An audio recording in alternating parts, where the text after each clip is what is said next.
Hello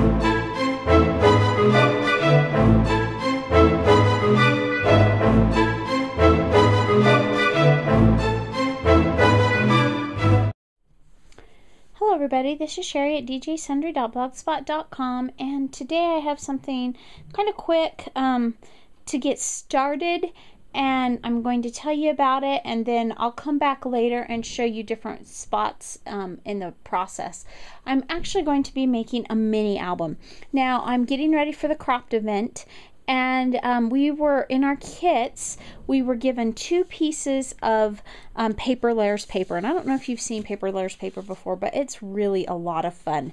It's perfect for Cricut things because every piece on here coordinates with each other.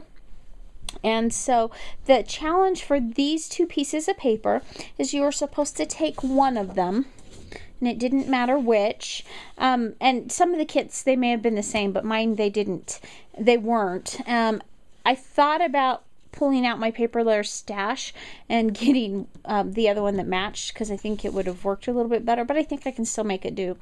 And then you're supposed to either do a 12 by 12 layout with 9 different squares, almost like a mini on a 12 by 12 layout, or you could make a mini album with 9 different pages. And that's what I've decided I'm going to do. And then with the second piece of paper, you were supposed to use it to make your embellishments. So let me just tell you how I'm going to get started. And then if there's a particular technique or something that I'm going to use throughout, I'll let you know what that is. And I may show that to you, I may not, I may just show you the finished project. We're just going to see how it goes. But I think what I'm going to do is I'm going to use this bottom part here as my mini album. And I think I'm going to probably use these as the embellishments. I may switch that up a little bit, and we can pull other papers in as well. But so we'll just kind of see how I do that. I haven't quite decided. I really like these because I'm doing an album for a child. And so I may use these as my larger ones. We'll just have to see.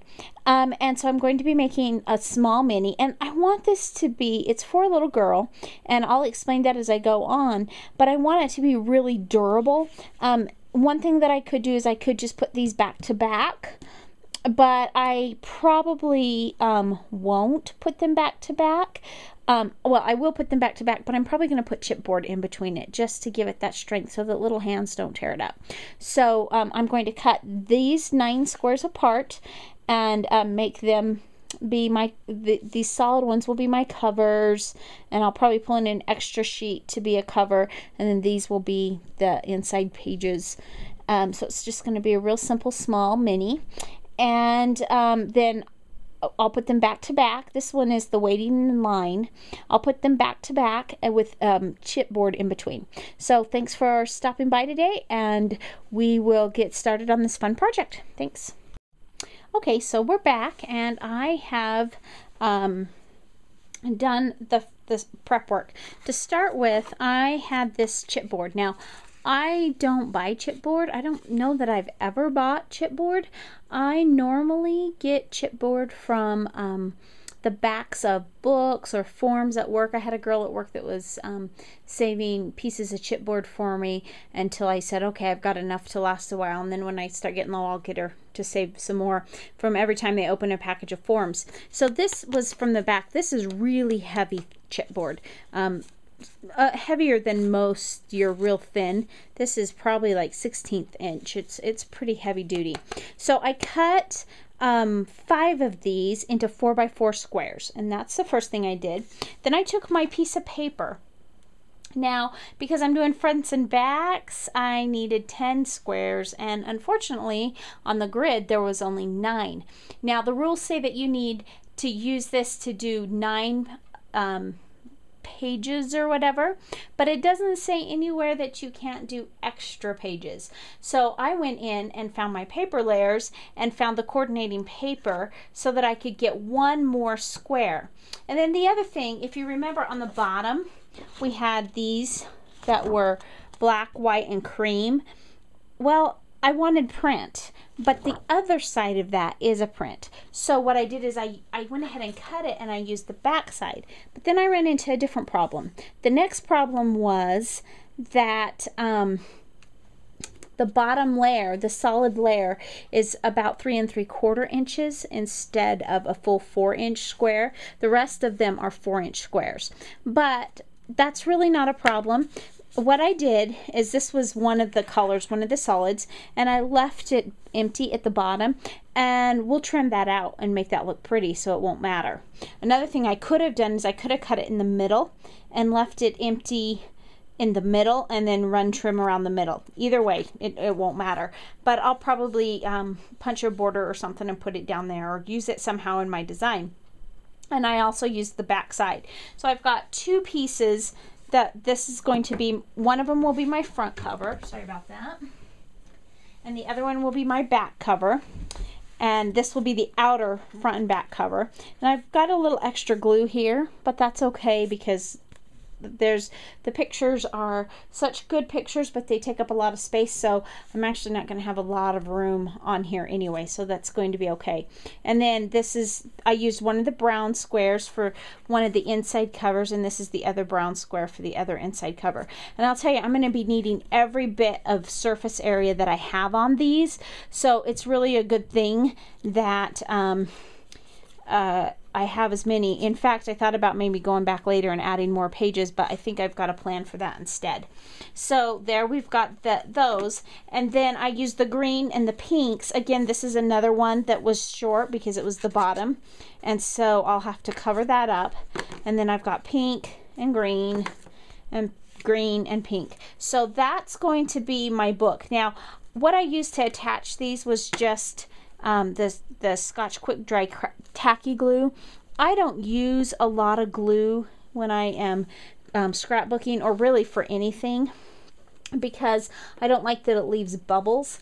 But I need this to be really super durable. I could probably use score tape or something strong, the red line tape, but I don't have enough of that, and I need this to be really durable because I don't want this to just be a book to look at. I want it to be a book that she can actually handle and play, and she's not even 2 yet, so I definitely don't want the book destroyed the first time she looks at it.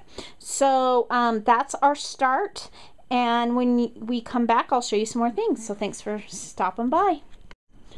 Hello everybody, this is Sherry. I am back with this scrapbook again, and I'm just doing a quick video. I didn't get it done in time for the Crocked Event Challenge, but I'm really loving the way it turned out. So I have all my pieces together, and what I did is I found some coordinating paper, because if you remember correctly, some of the edges I was a little bit shy on. So I cut these at 3/4 of an inch, and then I used my dotted wave punch from EK Success, and I made borders, and I just put it on the one side. Now I have these sticky notes here because for privacy issues, but this is the little book so far. So I have all of my pictures in place, and this is a picture of the child, and then this is her family. Now I had more pictures than what I really had for the book itself, so I decided what I was going to do is make some tags.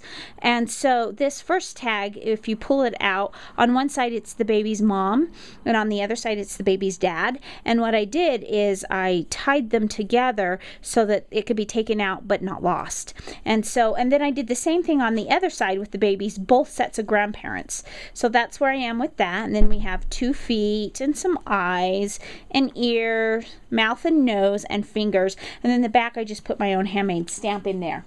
So that's the back. Now the next step that I have done is I have gone through and I've pulled my Crop-A-Dile and I measured out my holes, and I've punched my holes through all of it. And then I wanted to make sure that I would prefer to have a brad there, or I'm sorry, an eyelet there. And so I am going through putting my eyelets in on all of them. So that is the next step. And then the final step of the video, we'll just go through and I'll show you all the embellishments when it's all done. So come back soon. Thanks. Hello everybody, this is Sherry, and I am back, and my little mini for Lucy is completely done. So I'm just going to run through it quickly and show you how I embellished it. I actually did pretty simple embellishments on it, but it still turned out just beautiful. Of course, I've got this gorgeous 3-Girl Jam ribbon. I've got the cherry lipstick and the kind of creamy white. and the witch's brew and the goblin green. But then I also have this charm. I believe I picked this up at Joann's or Walmart or somewhere. It's a little heart charm, and I just tied that in the knots of one of the lipstick. It's just a little heart. Not pretty.